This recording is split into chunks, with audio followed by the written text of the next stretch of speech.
नमस्कार बच्चों, स्वागत है आप लोगों का हमारी आज की इस वीडियो में। आज की वीडियो है क्लास 12 की पॉलिटिकल साइंस से चैप्टर फर्स्ट की, जिसका नाम है शीत युद्ध का दौर। अगले जो 27 से 28 मिनट होने वाले हैं, इसके अंदर मैंने इस चैप्टर के आधे हिस्सों को बहुत ही अच्छे से कवर किया है। आपने बुक पढ़ी है, आपने और वीडियोस देखी हैं, लेकिन मैं आपको ये दावे के साथ कह सकता हूं कि अगर आप अगले 27 मिनट फोकस्ड होकर इस वीडियो को देख लेते हैं तो इसके अलावा आपको और किसी भी वीडियो, यहां तक कि चैप्टर को पढ़ने की जरूरत भी नहीं पड़ेगी। हर एक कॉन्सेप्ट मैंने आपको यहां पे बहुत अच्छे समझाया है, और विश्वास ना हो तो वीडियो को पूरा देखिए और उसके बाद आपको कैसा लगा हमें कमेंट बॉक्स में जरूर बताइएगा। और वीडियो पसंद आ जाए तो चैनल को लाइक यहां पे मौजूद बटन से, और चैनल को सब्सक्राइब भी वहां पे मौजूद बटन से कर लीजिएगा। चलिए शुरू करते हैं। और हाँ, एक जरूरी बात, अगर वीडियो में आपको जगह जगह कट नजर आए तो बस ये समझ लीजिएगा कि मैं पढ़ाते पढ़ाते थोड़ा इधर उधर निकल जाता हूं। तो चलिए शुरू करते हैं। अब सबसे पहले जो बिगिनिंग एकदम स्टार्ट में पता होना चाहिए कि जो शीत युद्ध है इसकी शुरुआत होती है 1945 से और अंत होता है इसका 1990 में। यानी आप कह सकते हो एक ऐसा युद्ध जो 45 वर्षों तक चलता रहा। ठीक है, बुक के पहले ही पेज पे जहां पे चैप्टर का नाम लिखा हुआ है, दो पिक्चर नजर आ रही हैं। ये दोनों पिक्चर सेकेंड वर्ल्ड वॉर जो कि खत्म होता है 1945 में, सेकेंड वर्ल्ड वॉर, उसके खत्म होने की पिक्चरें हैं दोनों की दोनों। ऊपर जो झंडा दिखाई दे रहा है वो अमेरिका का है, नीचे जो झंडा दिखाई दे रहा है वो सोवियत संघ का है। नीचे डिटेल दी गई है, उसे देख सकते हो। ठीक है, पहला जो झंडा है वो 23 फरवरी 1945 के दिन आइवो जीमा जापान की लड़ाई के बाद फहराया जा रहा है। दूसरा जो पिक्चर दिखाई गई है उसके अंदर जो झंडा है वो मई के 1945 में राइक्सटैग बिल्डिंग बर्लिन जर्मनी में फहरा रहे हैं। ठीक है, तो दो कंट्री पहले ही पेज पे दिखाई दे चुकी हैं। ठीक है, जिसमें एक तरफ झंडा किसका फहराया जा रहा है? ठीक है, याद रखो हिंदी वाले हो, अमेरिका होता है। ठीक है, और दूसरा है हाँ जिसका झंडा फहराया गया है। ठीक है, इसको USSR भी कहते हैं। ठीक है, USSR। ठीक है, अब यहां पर इन दोनों की ही पिक्चर क्यों दी गई है इस बात को समझते हैं। ये वो दोनों देश थे जो इस सेकेंड वर्ल्ड वॉर के विजेता के रूप में निकलकर सामने आए। ठीक है, जब दूसरा विश्व युद्ध हुआ, पेज पलटो, जहां से आपकी वैसे सबसे पहला पॉइंट तो है क्यूबा मिसाइल संकट, पर इसको अभी छोड़ेंगे, पहले समझेंगे शीत युद्ध क्या है। ठीक है, तो जब शीत युद्ध क्या वाले हिस्से को समझ रहे हैं तो पहले मैं उसका बेस समझा रहा हूं, फिर हम अंदर इंटर मारेंगे। ठीक है, तो जब दूसरा वर्ल्ड वॉर चल रहा था, सेकेंड वर्ल्ड वॉर, तो पूरी दुनिया जब दो हिस्से में बटी, ठीक है, तो उन दो हिस्सों में बढ़ते वक्त दो गुट बने।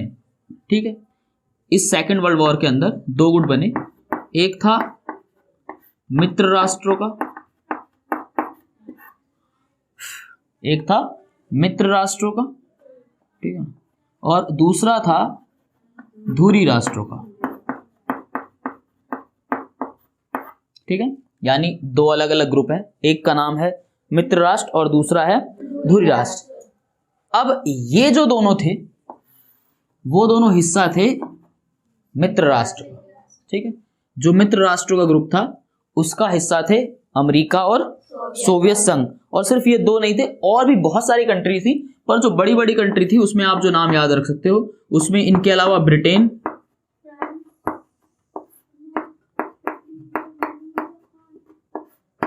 ठीक है, ब्रिटेन और फ्रांस का जिक्र किया गया है। और कहानी यही खत्म नहीं होती और आगे भी चलती है। जो दूसरे तरफ जो दुनिया के देश लड़ रहे थे उनकी यहां पर जो नाम दिए गए हैं वो अगुवाई करने वाली कंट्रीज हैं, जो सबसे आगे थी वॉर में। ठीक है, और दूसरी तरफ जो धुरी राष्ट्र थे उसके अंदर जो नाम है बड़े बड़े हैं वो है जर्मनी, इटली और जापान। ठीक है,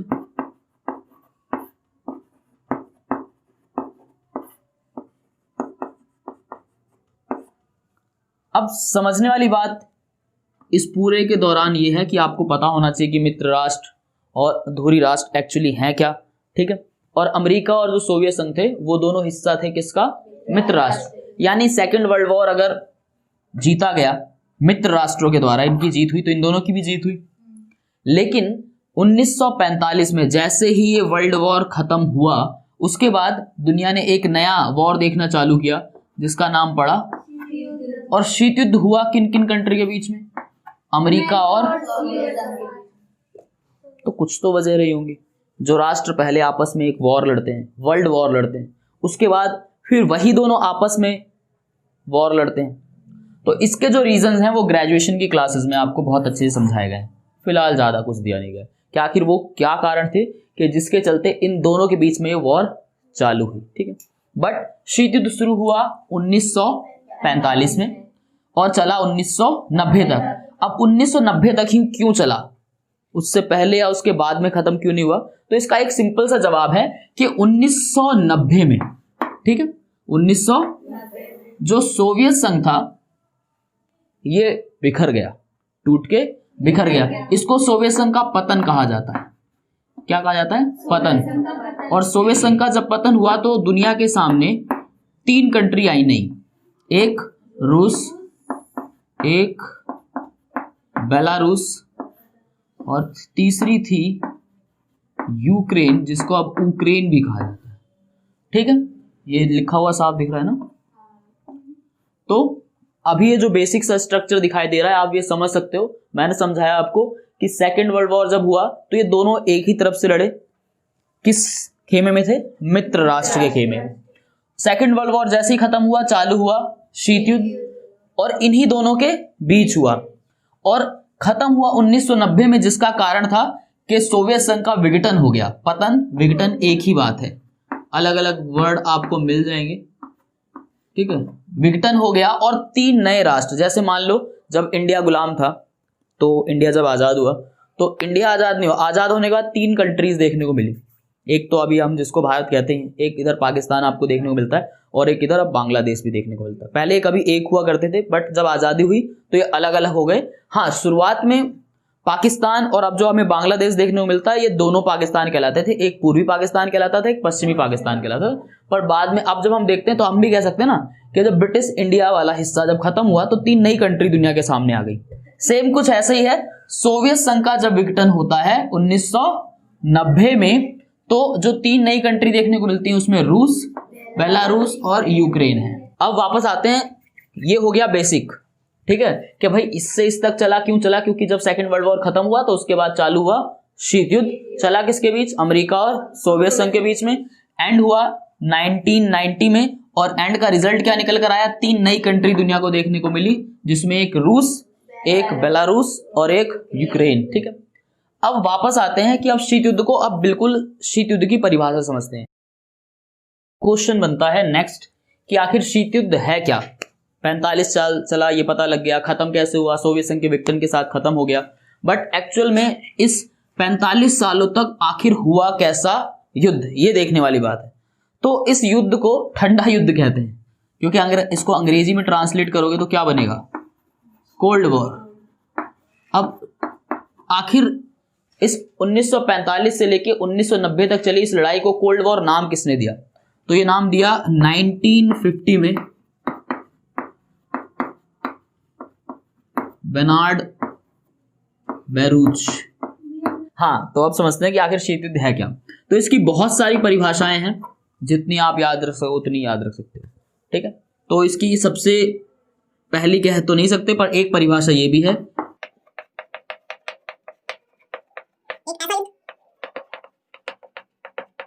जो काम को मिला गया, ठीक है। दूसरी परिभाषा, एक युद्ध जो युद्ध क्षेत्र में नहीं बल्कि कागजों में लड़ा गया। तीसरी,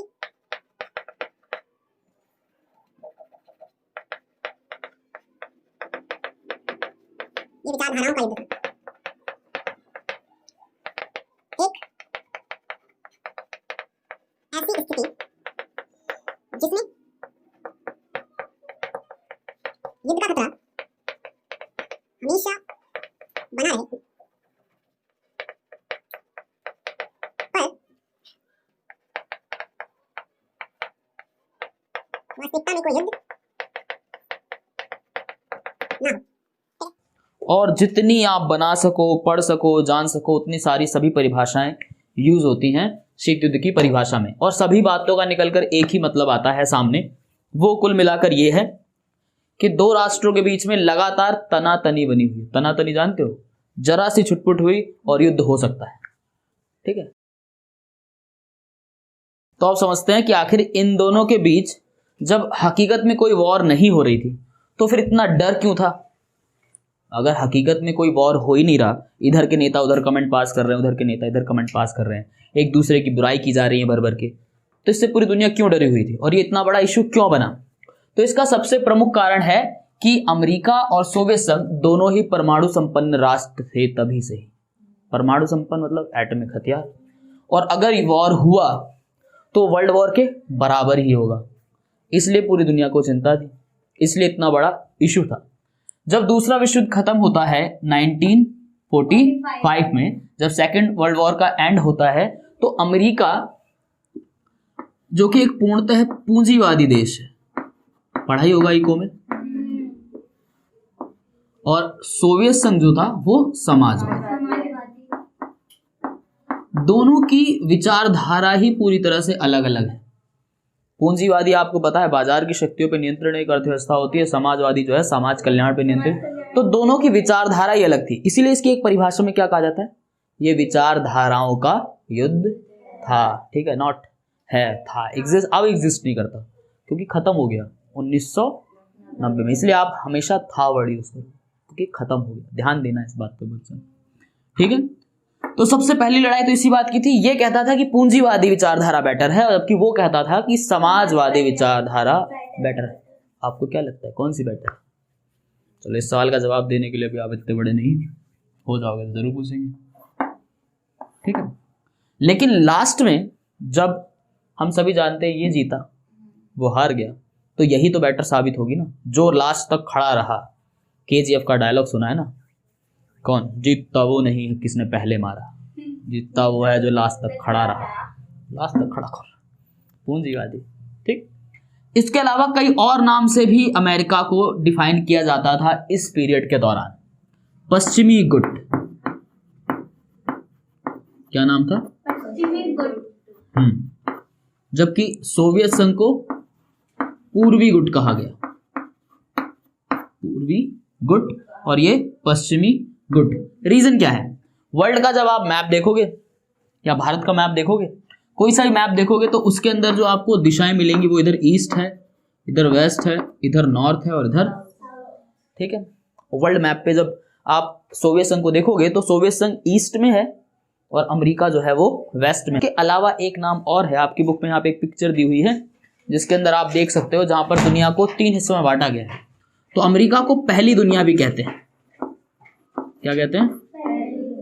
हाँ, और सोवियत संघ को दूसरी दुनिया भी कहते हैं। अब इसमें सिर्फ सोवियत संघ और अमेरिका को ही नहीं बांटा गया है, आप इसको ऐसे समझ सकते हो कि वो सभी देश जो इसको सपोर्ट करते थे या अमेरिका को पसंद करते थे वो सब हिस्सा बने पहली दुनिया का, और जो सोवियत संघ को सपोर्ट करते थे या उसका हिस्सा थे वो बने दूसरी दुनिया का। और दुनिया 3 है, तीसरी दुनिया भी है जिसमें भारत भी आता है, ठीक है, जिसमें भी है। अब एक चीज और याद रखनी है कि बुक में ये चारों मिलते हैं तो उसका सीधा सीधा मतलब अमेरिका है, वो चारों अगर मिलते हैं तो उसका सीधा सीधा मतलब सोवियत संघ से है, ठीक है। तो अब इसमें कंफ्यूज नहीं होना है। तो अब बात ये आती है कि आखिर लड़ाई का मुख्य कारण क्या था। तो जैसे पहले बता चुका हूं, दोनों बस ये साबित करने में लगे थे कि हम बेटर हैं, हम ज्यादा ताकतवर हैं, हम ज्यादा सर्वश्रेष्ठ हैं। बस इसी बात की लड़ाई थी दोनों के बीच में, और यही रिजल्ट बनी किसका? शीत युद्ध का, ठीक है। मतलब ये जो प्रतिद्वंदिता थी ये रिजल्ट हो गई एक प्रकार से, और रिजल्ट निकल के क्या देखने को मिला दुनिया को? शीत युद्ध। अब जैसे कि एक परिभाषा थी कि एक ऐसा युद्ध जो युद्ध क्षेत्र में नहीं बल्कि कागजों में लड़ा गया, ये बात पूरी तरह से सही नहीं है। परिभाषा ठीक है, परिभाषा दे सकते हो, पर बात पूरी तरह से ठीक नहीं है। ऐसा नहीं है कि युद्ध नहीं हुए, छोटे मोटे युद्ध हुए, छोटे मोटे युद्ध हुए। जैसे कि 1950 1953 बर्लिन में, ठीक है, आपकी बुक में मिल जाएगा लिखा हुआ। 1958 से 1962 कांगो में, और 1960 के दशक में कुछ जगहों पर छोटी छोटी लड़ाइयां हुई, जैसे भारत पाकिस्तान की छोटी छोटी जगह पर सैनिकों की आपस में मुठभेड़ नहीं हो जाती, ऐसे लड़ाइयां हुई, पर कोई भी बड़े युद्ध में तब्दील नहीं हुई। बट एक बार ऐसा हुआ कि जब ऐसा लगने लगा कि इस बार सब मतलब बहुत बड़ा कुछ हो गया है और अब पूरी दुनिया को इसका जो है नुकसान उठाना पड़ेगा, और ये हुआ 1962 में। कब हुआ? 1962। 1961 का एंड चल रहा था, 1961 का एंड चल रहा था और 62 की शुरुआत थी। उस दौरान एक ऐसी घटना घटी जिसको बाद में चल करके शीत युद्ध का चरम बिंदु कहा गया। क्या कहा गया? हाँ, पेपर में कई बार ये क्वेश्चन आया है कि भाई शीत युद्ध का चरम बिंदु किसे कहा जाता है। तो 1962 में घटी थी ये घटना जिसको शीत युद्ध का चरम बिंदु कहा गया। चरम बिंदु होता क्या है? The highest point, peak point, जिस पे सबसे ऊंचाई वाला। यानी शीत युद्ध जब चला 1945 से लेकर 90 तक तो बहुत सारी घटनाएं घटी, जैसे कि मैंने इन युद्धों का जिक्र किया कि 50 से 53 युद्ध हुआ, 58 से 62 युद्ध हुआ, 60 के दशक में कुछ हुआ। लेकिन 1962 में जो हुआ वो हाईएस्ट पॉइंट था इस पूरे दौरान में। और हुआ क्या, उसको एक सीधे सीधे वर्डों में आप क्यूबा मिसाइल संकट कहते हो।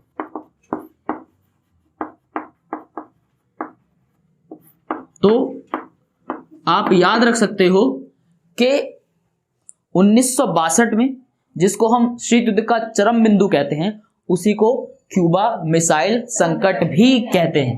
ठीक है, अब इसको अच्छे समझते हैं कि आखिर क्यूबा मिसाइल संकट पूरा क्या है।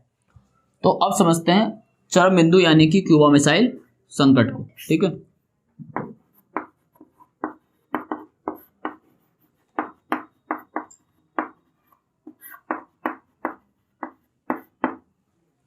तो 1962 में आखिर हुआ क्या एक्चुअली जिसको शीत युद्ध का चरम बिंदु घोषित कर दिया गया। तो हुआ कुछ यूं कि अगर वर्ल्ड का मैप उठाओगे और अमेरिका को देखोगे तो अमेरिका दो हिस्सों में बटा हुआ है। एक तरफ ऊपर लिखा होता है उत्तरी अमेरिका, नीचे लिखा होता है दक्षिण अमेरिका। तो इन दोनों के बीच में एक ऐसे करके एक जॉइंट सी लेयर भी आ रही है ऐसे, ठीक है ना। उसमें एक बहुत छोटा सा देश है जिसका नाम है क्यूबा। क्या नाम है? क्यूबा। ठीक है, तो क्यूबा क्या है? एक बहुत छोटा सा द्वीपीय देश है। बट क्यूबा की एक बहुत इंपॉर्टेंट चीज क्या है कि क्यूबा समाजवादी है। क्या है? अब आप इतने से अंदाजा लगा सकते हो, समाजवादी है तो अमेरिका का तो साथी होने से रहा। समाजवादी कौन था? सोवियत संघ। तो इसकी मित्रता जो थी वो सोवियत संघ के साथ।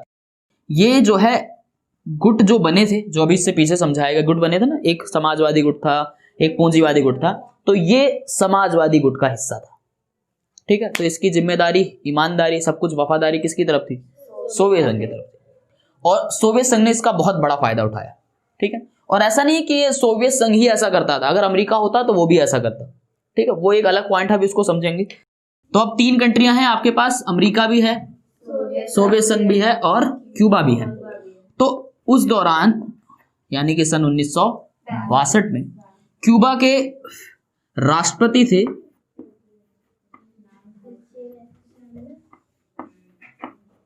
Fidel Castro.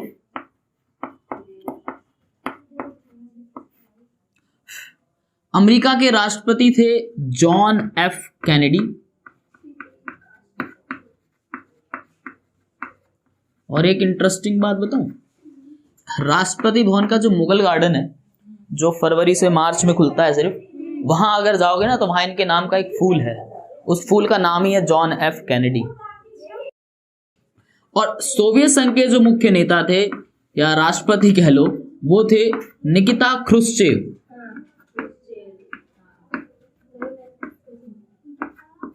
निकिता ख्रुश्चेव, ठीक है। और ये आदमी थे, कहीं निकिता से लड़की समझ लो। देखो, तो इन तीनों नेताओं से ही कहानी चालू होती। निकिता ख्रुश्चेव के आदेश पर क्यूबा में मिसाइलें तैनात होने का काम चालू होता है। मिसाइलें किस लिए? खतरनाक मिसाइलें, बूम बूम दुशुम दुशुम वाली मिसाइलें, जिससे देश को तबाह किया जाता है, वो वाली मिसाइलें। ठीक है, तो अब ठीक है, मिसाइलें अब यहां पर तैनात की जा रही हैं। और ये जो है वो अमेरिका के तट से लगा हुआ एक छोटा सा देश है, और दोनों के बीच चल रहा है शीत युद्ध। डर तो है ही। अब अमेरिका को, यानी अमेरिका के लोगों को, इनके राष्ट्रपति को ये बात पता लगे कि निकिता ख्रुश्चेव क्यूबा में मिसाइलें तैनात कर रहे हैं, तब तक 3 हफ्ते बीत जाते हैं। 3 हफ्ते बाद जाके इन्हें पता लगता है कि निकिता ख्रुश्चेव फिदेल कास्ट्रो के साथ मिलकर क्यूबा में मिसाइलें तैनात करवा रहे हैं। और तब तक वहां पर इतनी मिसाइलें इकट्ठा हो चुकी थी कि अब अमेरिका को आराम से साफ किया जा सकता है। अब जैसे ही इनको ये खबर पड़ती है, ये क्या करते हैं, अपने जंगी बेड़े भी समुद्र में आगे की ओर बढ़ा देते हैं। अब आप देखोगे रशिया को यानी कि सोवियत संघ को और अमेरिका को, तो बीच में एक बहुत बड़ा नॉर्थ अटलांटिक महासागर है, ठीक है। अब इस महासागर को पार करके ही क्यूबा पे जा सकते हैं। तो इधर से जो है, जो पानी के जो जहाज होते हैं बड़े बड़े, वो मिसाइलें लेकर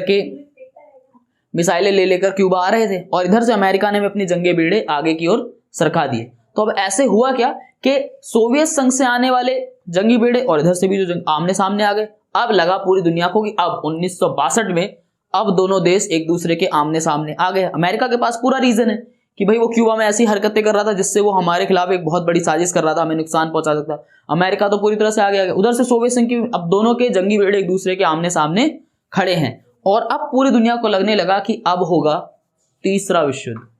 क्या होगा? Third world war. और थर्ड वर्ल्ड वॉर तो सबसे खतरनाक होगा, जो भी हम जब भी कहते हैं होगा वो। सो उस पूरे सीक्वेंस को, ये जो पूरी 1962 में जो पूरी घटना घटी, निकिता ख्रुश्चेव के द्वारा क्यूबा में मिसाइलें तैनात करना, अमेरिका को उसका पता लगना, अमेरिका के द्वारा जंगी बेड़े आगे किए जाना, दोनों देशों की सेनाओं का आमने सामने आ जाना, इस पूरे को कहा जाता है क्यूबा मिसाइल संकट। क्यूबा कंट्री है, मिसाइलें वहां पे तैनात की गई, संकट पूरी दुनिया पर आया, इसलिए नाम बना पूरा क्यूबा मिसाइल संकट। इसलिए इसको चरम बिंदु कहा गया, क्योंकि आप समझिए ये घटना सबसे बड़ी है, और इसके बाद ना ऐसा कुछ हुआ, ना इससे पहले ऐसा कुछ हुआ था, तो इसीलिए इसको शीत युद्ध का चरम बिंदु कहा जाता है। तो ऐसा करके कंप्लीट होता है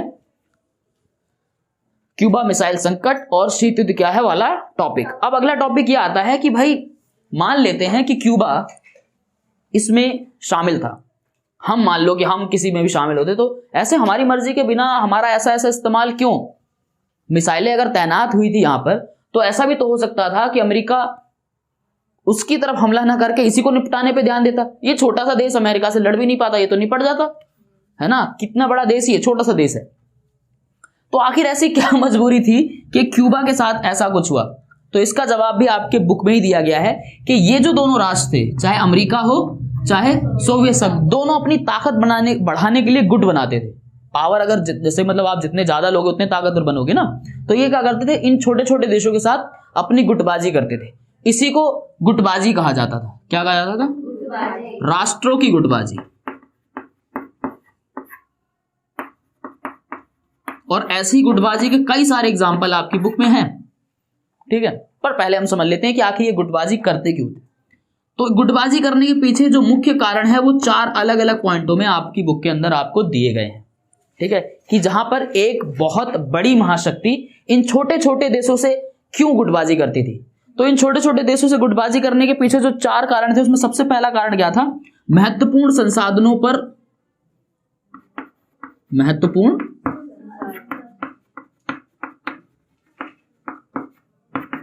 नियंत्रण के लिए, महत्वपूर्ण संसाधनों पर नियंत्रण के लिए, ठीक है। अब महत्वपूर्ण संसाधन क्या है? हर कंट्री के पास कुछ ना कुछ रिसोर्सेज यानी कि संसाधन होते हैं, उसका इस्तेमाल वो भी कर पाएंगे, ठीक है, क्योंकि अब आप उसके गुट में शामिल हो गए हो तो कुछ तो आपको चुकाना पड़ेगा, तो वो तो किसी भी तरीके से मांग सकते हैं।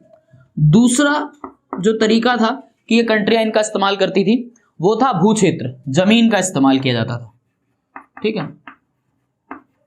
तो भू क्षेत्र का इस्तेमाल यानी कि जिस राष्ट्र, कोई भी छोटा राष्ट्र जो इनके गुट में शामिल हुआ है, उसके भू क्षेत्र का इस्तेमाल अपने लाभ के लिए किया जाता था। तो यहां से करते क्या थे इस भू क्षेत्र का इस्तेमाल? कह सकते हो आप कि एक देश से दूसरे देश की जासूसी करवाने के लिए। अब जैसे क्यूबा है, क्यूबा एकदम सटा हुआ देश अमेरिका से, तो क्यूबा से अमेरिका की जासूसी करना आसान होता कि नहीं होता ना। तो आप क्यूबा को एग्जाम्पल लेके समझोगे तो ये पॉइंट भी याद रहेंगे और समझ में भी आसानी से आ जाएगा कि उनके भू क्षेत्र का इस्तेमाल करते थे दूसरे राष्ट्रों की जासूसी करने के लिए, ठीक है, और हथियार वगैरह का संचालन वगैरह बहुत सारी चीजें थी, ठीक है। तीसरा उसका इस्तेमाल करते थे सैनिक ठिकानों के रूप में। किसके रूप में? हाँ,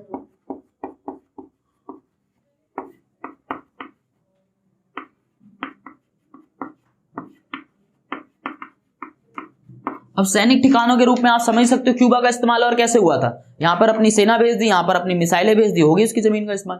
तो पहला है उनके महत्वपूर्ण संसाधन, दूसरा है उनके भू क्षेत्र का इस्तेमाल करना, चाहे वहां पर अपनी सेना रखें, चाहे जासूसी करें, चाहे हथियार रखें, किसी ना किसी तरीके से उसकी चीजों का इस्तेमाल करना। तीसरा है सैनिक ठिकानों को वहां पर ले जाते थे और अपने सैनिकों की टुकड़ियां रख देते थे। इससे क्या होता था कि आसपास के राष्ट्रों के द्वारा जो गड़बड़ी चल रही है उस पर भी ध्यान रहता था, दूसरे राष्ट्रों को ये डर भी रहता था कि भाई अमेरिका की या सोवियत संघ जिसकी विदेश की सेना यहाँ मौजूद है, कुछ भी करोगे तो वो बीच में आ जाएंगे, समझ रहे। और चौथा जो था वो था सबसे महत्वपूर्ण आर्थिक मदद।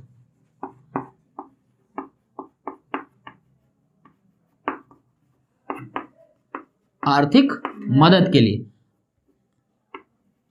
कि इनके द्वारा जब कुछ भी किया जाता था तो उससे इनको क्या प्राप्त होती थी, आर्थिक मदद। इसको तीसरे चैप्टर में समझ पाओगे अच्छे से, इस वाले पॉइंट को, आर्थिक मदद वाले पॉइंट को, कि जब ये छोटे छोटे राष्ट्र इनके साथ शामिल होते थे तो जब कोई भी कार्यवाही, कोई भी मिशन, कुछ भी चालू होता था तो मान लो 12 राष्ट्र है तो सब पे खर्चा बढ़ जाएगा ना, तो ये है तो बड़ा पर फिर भी इसको कमी चुकाना पड़ेगा, बाकी से मदद आ जाएगी।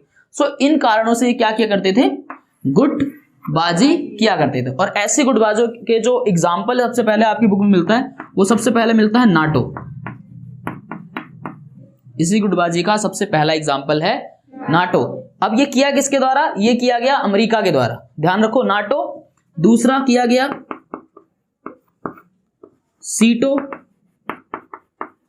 तीसरा है सेंटो। ये तीनों के तीनों अमेरिका के द्वारा किए गए, ठीक है। उसके अलावा खाली इतने से काम नहीं चलेगा, इसके वर्ष भी याद रखने पड़ेंगे, कौन सा कब हुआ। तो ये हुआ 1949 में, जो सीटो है ये हुआ 1954 में, और ये हुआ 1955 में, ठीक है। ये सारे के सारे ये तीनों किए अमेरिका ने, पर इन तीनों के बाद अब तीनों, इस अमेरिका ने 3-3 कर डाले, क्या सोवियत संघ कुछ भी नहीं करेगा, तो सोवियत संघ ने भी एक किया, ठीक है। सोवियत संघ ने किया 1955 में, जिसको वर्सोवा पैक्ट या फिर वारसा संधि कहते हैं। क्या कहते हैं, वारसा संधि, वारसा पैक्ट। वैसे वर्सोवा पैक्ट भी कहा जाता है बट आपकी बुक में वारसा पैक्ट के नाम से है, ये वारसा संधि के नाम से है, ठीक है। तो अमेरिका के द्वारा किए गए नाटो, सीटो, सेंटो, और वहीं सोवियत संघ के द्वारा किया गया वारसा 1955 में। वीडियो को देख लिया है आपने पूरा और आपको समझ में आ गया होगा कि आपकी बुक के अंदर दिए गए इस चैप्टर में, जिसका नाम है शीत युद्ध का दौर, कि क्यूबा मिसाइल संकट क्या है, शीत युद्ध क्यों हुआ, इन दोनों राष्ट्रों के बीच में क्या क्या वो कारण थे, और गुटबाजियां क्यों की जाती थी। तो इन सब कॉन्सेप्ट को क्लियर करने के बाद इसका दूसरा पार्ट भी बहुत ही जल्दी इस चैनल पे अपलोड कर दिया जाएगा। आप हमारे चैनल को सब्सक्राइब और वीडियो को लाइक तो कर ही चुके हैं, तो आपको एक काम और करना है, क्योंकि हमारे बड़े बुजुर्ग कह गए हैं कि खुशियां और ज्ञान बांटने से ही बढ़ता है। तो आपको करना क्या है, आपको करना है इस वीडियो को शेयर अपने क्लास के व्हाट्सएप ग्रुप में अपने दोस्तों के साथ, और मैं मिलता हूं बहुत जल्द आपसे, तब तक के लिए नमस्कार।